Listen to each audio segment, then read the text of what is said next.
All branches of ballistics, whether internal, external or terminal ballistic, oblique, wound ballistic are very important, but external ballistic has assumed a special position because of its association with the space travel.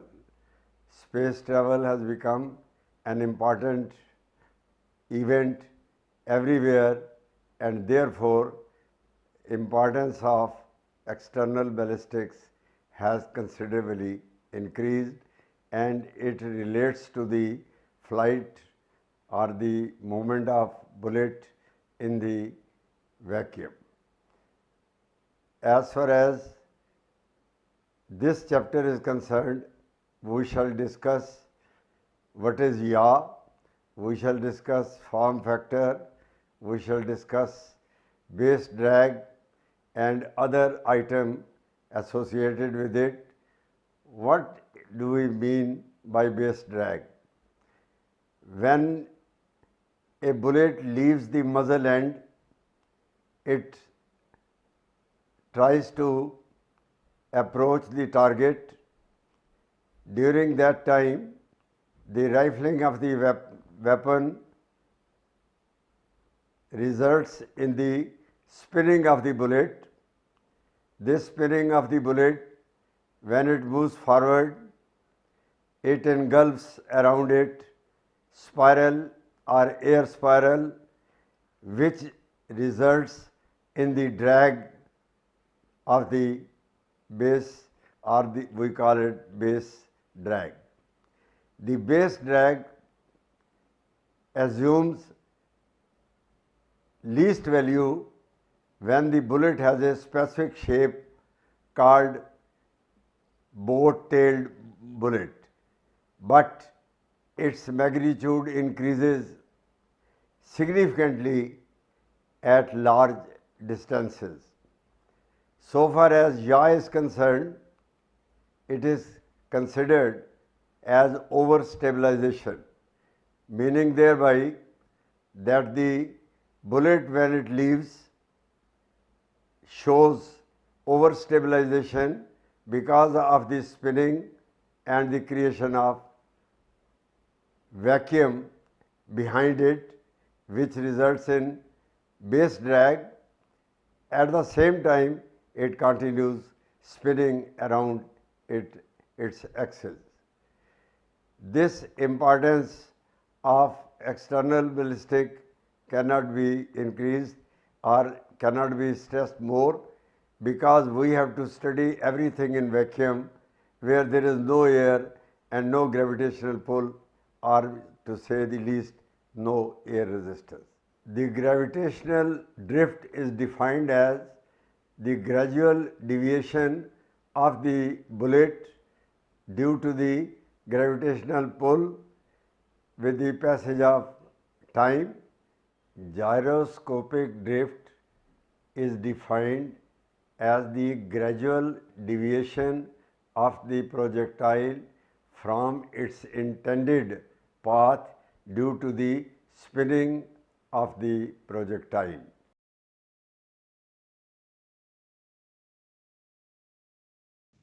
Dear students, after studying this module, you shall be able to know the advantages of flat trajectories, learn the concept of drift, identify factors affecting the velocity of the projectile, familiarize with the spin speed and the twist of projectile. So, let us start with a brief introduction of external ballistics. As you already know, that the external ballistics is the study of the flight of a projectile from the muzzle of the weapon to the target. It starts as soon as the internal ballistics comes to an end. Internal ballistics is limited to happenings which occurs inside the barrel of the firearm, whereas external ballistics is frequently associated with firearms and deals with the unpowered free flight phase of the bullet after it exits the barrel and before it hits the target. So, it lies between transitional ballistics and terminal ballistics. However, external ballistics is also concerned with the free flight of rocket and other projectiles such as balls, arrows, etc.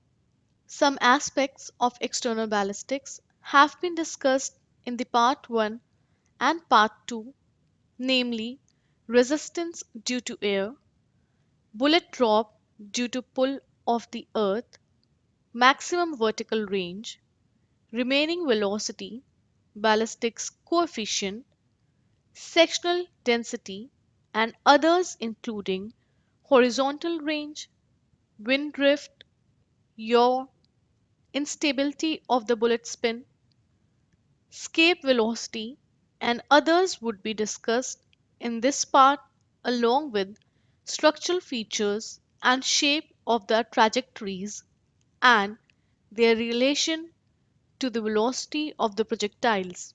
Now let me give you a brief idea about velocity of projectile. Since the velocity of projectile is the most important factor affecting the shape of the trajectory, it is accordingly adjusted suitably to make the trajectory flatter. Flatter trajectories are very valuable for several reasons. An increase in velocity of projectile helps making them flatter because the greater the velocity, the flatter will be the trajectory. Black powder does not generate a very high velocity in small arms ammunition without an inconvenient increase in the recoil or weight of the weapon or both. Smokeless powders are now being used, and success to a significant extent has been achieved in obtaining flat trajectories in small arms ammunition, especially in military rifles. Now, let us see advantages of a flat trajectory. Number 1, deflection of the projectile due to wind gets reduced to the extent of becoming negligible. Number 2, time for which the projectile remains in the barrel gets reduced. Number 3, the effective shooting range is increased as the errors in the estimation of distance are reduced. Number 4, small variations in individual cartridges such as mass, leakage of gases, or temperature becomes insignificant at higher velocities, which is a very important and significant factor in making trajectories flatter. Now, this figure indicates the dramatic effect of velocity increase in making the trajectories flatter. Here, x shows the trajectory of a projectile having velocity of about 400 meters per second. The trajectory y and z are having velocities in increasing order. The projectile z has more than double the velocity of x and much flatter trajectory.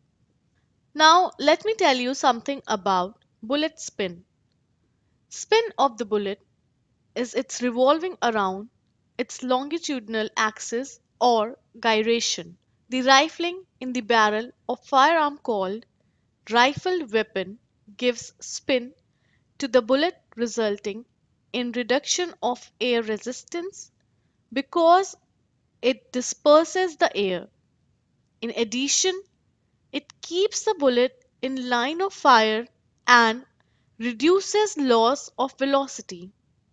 If spin of the bullet is not available, several problems which have been solved by it would appear, including inaccurate aims.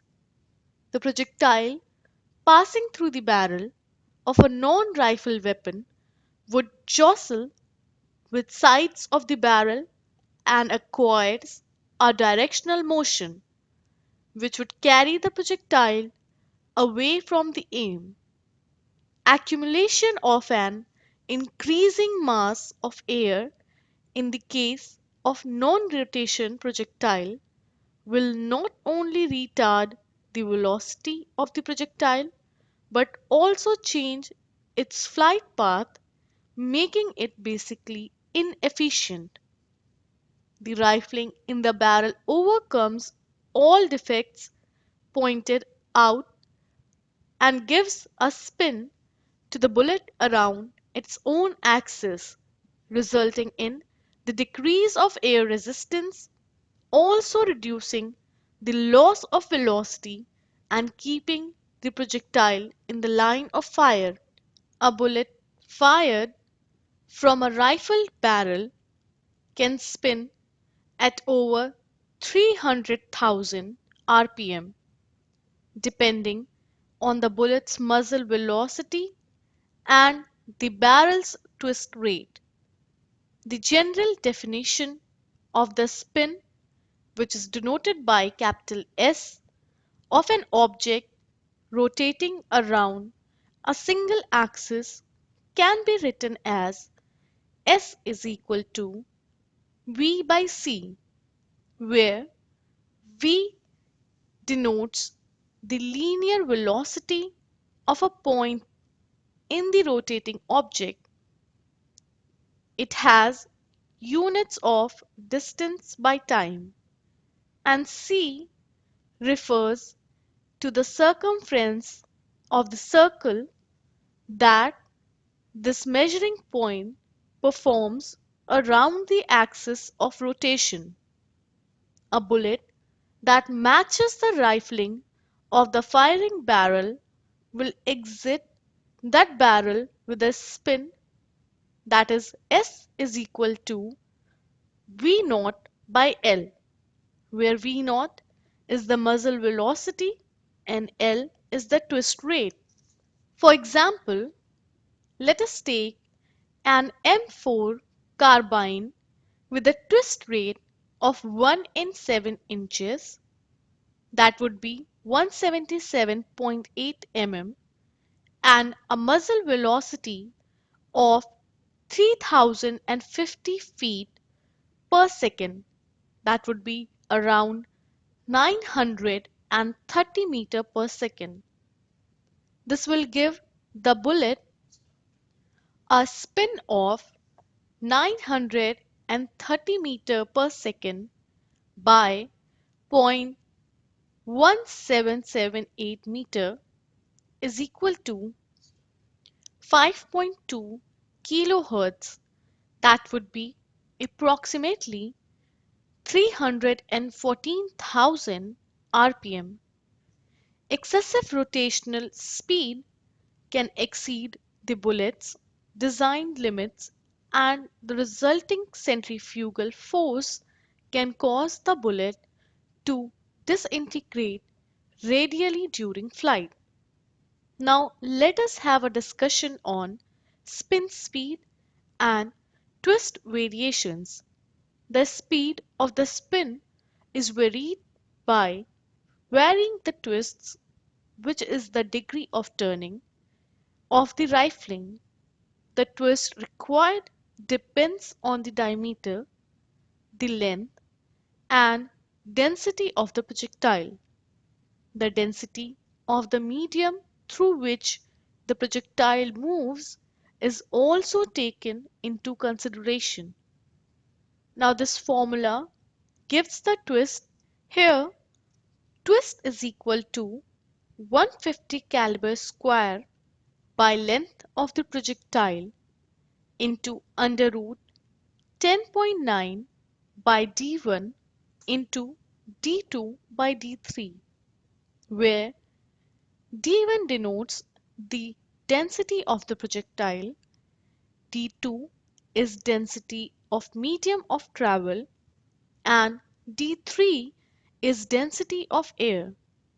The length of the barrel in which the rifling twist completes One turn is also called as pitch. Professor Greenbill has given a very simple formula for this, which is twist length into bullet length is equal to 150. Here length of bullet and twist are measured in caliber of projectile. Let us take a case of .303 rifle where length of projectile is 5 caliber. Now let us put up the values in this formula. So multiplying the caliber with the twist will have twist into 5, that will equal to 150, or we can write it like twists is equal to 150 by 5, which will give us 30. Now we'll multiply this value with 0.303, that will give us 9 inches. Thus the turning of the cutter for creation of grooves in the .303 rifle is so regulated that one turn is completed in about 9 inches. If distance is measured in terms of calibers, the twist length becomes independent of the diameter of the barrel. Now, let me explain you about drift. Drift in the flight takes place significantly due to two reasons. Number one, velocity of the wind. Number two, spin of the bullet in rifled firearms. So far, the velocity of the wind is concerned, it will make drift to the left when blowing from the right of the bullet to its left. If the wind direction is from the left of the bullet to its right, the bullet will get a drift to its right. If the motion of the wind is in the same direction as that of the bullet, it adds to the velocity of the projectile. Similarly, the wind blowing against the direction of bullet will decrease the velocity of the bullet. If the wind is blowing from any other side or at an angle, it will make a change both in the velocity of the bullet as well in its direction.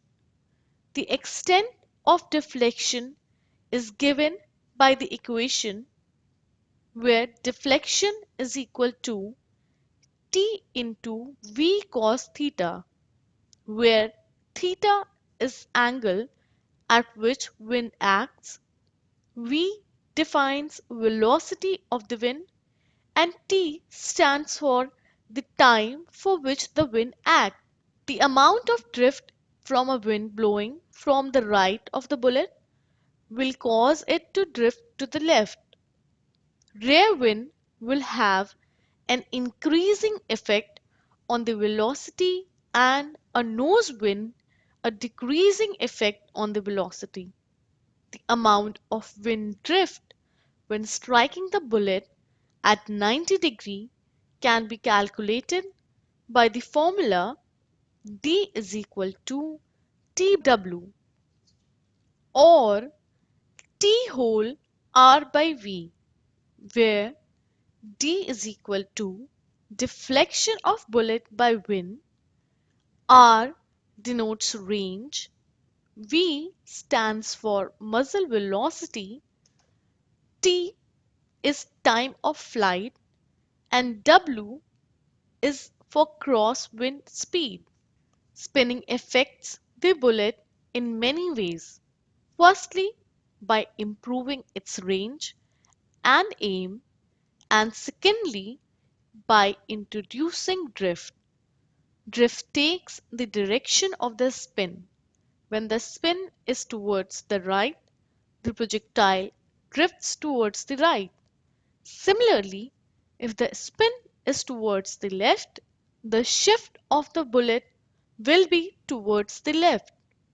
With a .303 rifle, the drift is about 13 inches at a range of 1000 yards. It is quite small and does not have much significance in the operation of the firearm.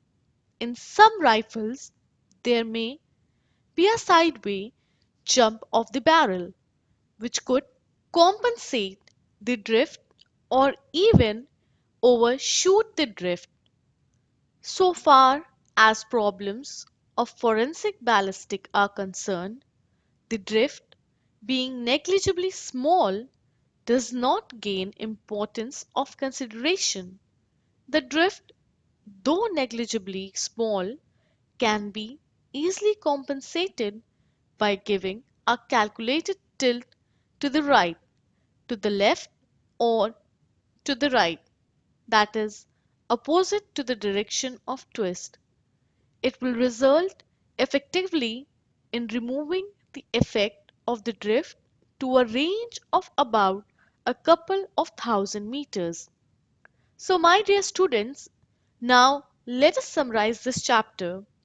In this chapter, we have learned many a things.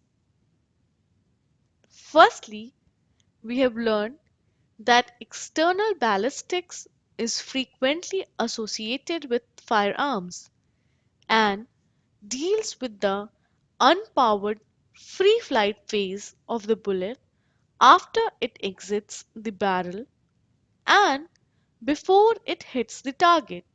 So, it lies between transitional ballistic and terminal ballistics. Then, after learning this chapter, we have concluded that since the velocity of projectile is the most important factor affecting the shape of the trajectory, it is accordingly adjusted suitably to make the trajectory flatter. Then we have learned that black powder does not generate a very high velocity in small arms ammunition without an inconvenient increase in the recoil or weight of the weapon or both. Drift in the flight takes place significantly due to velocity of the wind or due to spin of the bullet in rifled firearms. Then spin of the bullet is its revolving around its longitudinal axis or gyration. Rifling reduces the spin of the bullet. Along with it, we have learned that drift takes the direction of the spin. When the spin is toward the right, the projectile drifts is to the right. Similarly, if the spin is towards the left, the shift of the bullet will be towards the left. Now, we have learned the twist can be calculated by a formula, that is, twist is equal to 150 caliber square by length of the projectile into under root 10.9 by d1 into d2 by d3. The length of the barrel in which the rifling twist completes one turn is also called as the pitch. And lastly, in this chapter, we have learned that greater the velocity, the flatter the trajectory of the projectile.